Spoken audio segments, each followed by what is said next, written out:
اور ایکس اگر فاٹا ہے اس کے ممبر نہیں تھے اس وقت، لیکن پاٹا کے 1 درجن کیبنٹ ممبر جو آج بھی موجود ہے وہ موجود تھے، ان لوگوں نے ووٹ کیا.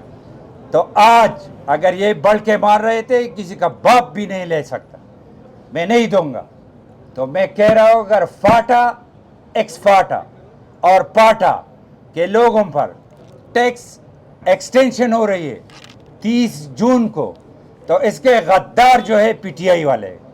اس اسمبلی میں بھی پی ٹی آئی والے بیٹھے تھے، اسلام آباد میں بھی. میں نے جو کہا کہ مجھے جواب دیا ہے عمران خان نے خود، اور سب سے پہلے ووٹ عمران خان نے کیا ہے.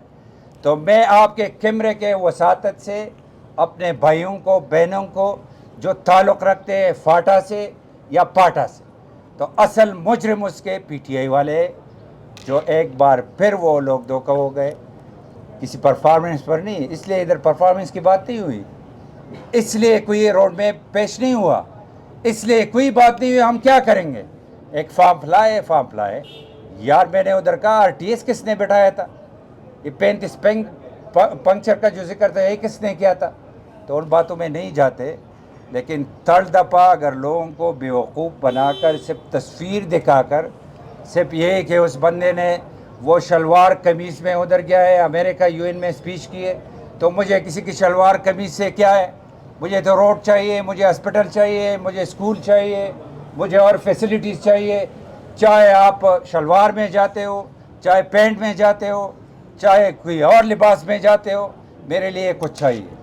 یا میرے لیڈر نے کہا ہے مدینہ کی ریاست، یا میرے لیڈر نے کہا ہے فلسطین، یا میرے لیڈر نے کہا ہے کشمیر. وہ ہم سارے کنسرن ہیں اس سے، لیکن مجھے گراؤنڈ پر بھی کچھ چاہیے کہ 10 سالوں میں آپ لوگوں نے کیا کیا. ڈاکٹر صاحب، آپ اس کی حمایت کریں گے؟ مسلم لیگ نون جو پاٹا میں یہ بل لایا جا رہا ہے، اور اس حوالے سے وزیر خزانہ کلیئر کہہ چکے ہیں کہ کوئی رعایت نہیں ہوگی. مسلم لیگ نون کا کے پی پہ کیا اسٹانس ہے؟ بالکل میں کہہ رہا ہوں، اس وقت بھی ہم نے اپوز کیا. آپ کے کیا نالج کے لیے جو فرسٹ ٹائم یہ ہوا اسی سال سے امپوز کر رہے تھے، ہم نے ہی پروٹیسٹ کیا، ہم نے اپنے ریزگنیشن دیے. میں اس وقت ایم این اے تھا، امیر مقام صاحب اس وقت کیبنٹ ممبر تھے، ایڈوائزر تھے پرائم منسٹر کے. ہم دونوں نے اپنے ریزگنیشن لے کر نواز شریف صاحب کو دیے کہ اگر آپ یہ ایکسٹینڈ کر رہے ہو. حالانکہ سمری موو ہوئی تھی اس صوبے سے، پرویز خٹک صاحب وزیر اعلیٰ تھا، اور اس کیبنٹ نے اپروو کر کے اسلام آباد بھیجی. تو اسحاق ڈار آپ کو یاد ہوگا ہمارے ساتھ بیٹھ گئے، پریس کانفرنس کر کے ہم نے واپس کر دی. سیکنڈ ٹائم لاسٹ ایئر جب پی ڈی ایم کی گورنمنٹ تھی، تو پھر یہ ایکسٹینشن کر رہے تھے. واحد کیبنٹ ممبر تھا امیر مقام صاحب، اس نے ادھر رولا ڈالا کہ میں نہیں مانتے اس کو. تو جو 30 جون تک ایکسٹینشن ہے وہ ہم نے دلوائی ہے. اب بھی ہم کہہ رہے ہیں کہ جو وعدے ہمارے ساتھ کیے گئے تھے فاٹا اور پاٹا کے لوگوں کے ساتھ، کہ ان کی لیونگ لیول ہم اپ لے کر آئیں گے، تو جب آپ آ جائیں گے تب ایکسٹینڈ کریں گے. تو وہ ہوا نہیں ہے. وہ پیسے اگر ادھر آئے بھی ہے تو بدقسمتی سے ادھر جو لوگ حکمران تھے اس کا اپر چیمبر خالی تھا، کچھ نہیں کیا ہے.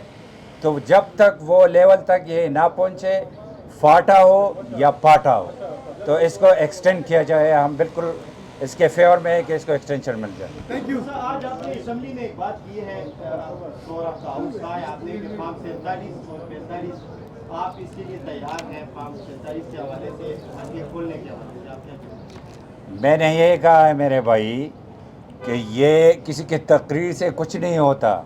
اگر تقریروں سے ہونا تھا تو 2014 میں عمران خان اس کے لیڈر آئے تھے، 4 مہینے ڈی چوک میں کنٹینر پر ناچتے رہے، لیکن واپسی پر کچھ نہیں ملا اس کو.